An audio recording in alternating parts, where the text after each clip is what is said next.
സങ്കീർത്തനം 148. യഹോവയെ സ്തുതിപ്പീൻ, സ്വർഗ്ഗത്തിൽ നിന്ന് യഹോവയെ സ്തുതിപ്പീൻ, ഉന്നതങ്ങളിൽ അവനെ സ്തുതിപ്പീൻ.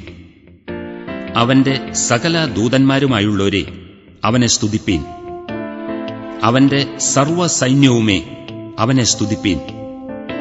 സൂര്യചന്ദ്രന്മാരെ അവനെ സ്തുതിപ്പീൻ. പ്രകാശമുള്ള സകല നക്ഷത്രങ്ങളുമായുള്ളവേ അവനെ സ്തുതിപ്പീൻ. സ്വർഗാധിസ്വർഗവും ആകാശത്തിന് മീതെയുള്ള വെള്ളവുമായുള്ളവേ അവനെ സ്തുതിപ്പീൻ. അവൻ കൽപ്പിച്ചിട്ട് അവ സൃഷ്ടിക്കപ്പെട്ടിരിക്കയാൽ അവ യഹോവയുടെ നാമത്തെ സ്തുതിക്കട്ടെ. അവൻ അവയെ സദാകാലത്തേക്കും സ്ഥിരമാക്കി ലംഘിക്കരുതാത്ത ഒരു നിയമം വെച്ചുമിരിക്കുന്നു.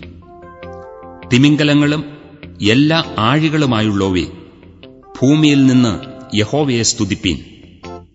തീയും കൽമഴയും ഹിമവും ആവിയും അവന്റെ വചനമനുഷ്ഠിക്കുന്ന കൊടുങ്കാറ്റും പർവ്വതങ്ങളും സകല കുന്നുകളും ഫലവൃക്ഷങ്ങളും സകല ദേവദാരുക്കളും മൃഗങ്ങളും സകല കന്നുകാലികളും ഇഴജന്തുക്കളും പറവജാതികളും ഭൂമിയിലെ രാജാക്കന്മാരും സകല വംശങ്ങളും ഭൂമിയിലെ പ്രഭുക്കന്മാരും സകല ന്യായാധിപന്മാരും യുവാക്കളും യുവതികളും വൃദ്ധന്മാരും ബാലന്മാരും ഇവരൊക്കെയും യഹോവയുടെ നാമത്തെ സ്തുതിക്കട്ടെ.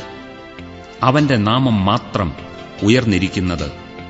അവന്റെ മഹത്വം ഭൂമിക്കും ആകാശത്തിനും മേലായിരിക്കുന്നു. തന്നോട് അടുത്തിരിക്കുന്ന ജനമായി ഇസ്രയേൽ മക്കളായ തന്റെ സകല ഭക്തന്മാർക്കും പുകഴ്ചയായി അവൻ സ്വജനത്തിന് ഒരു കൊമ്പിനെ ഉയർത്തിയിരിക്കുന്നു. യഹോവയെ സ്തുതിപ്പീൻ.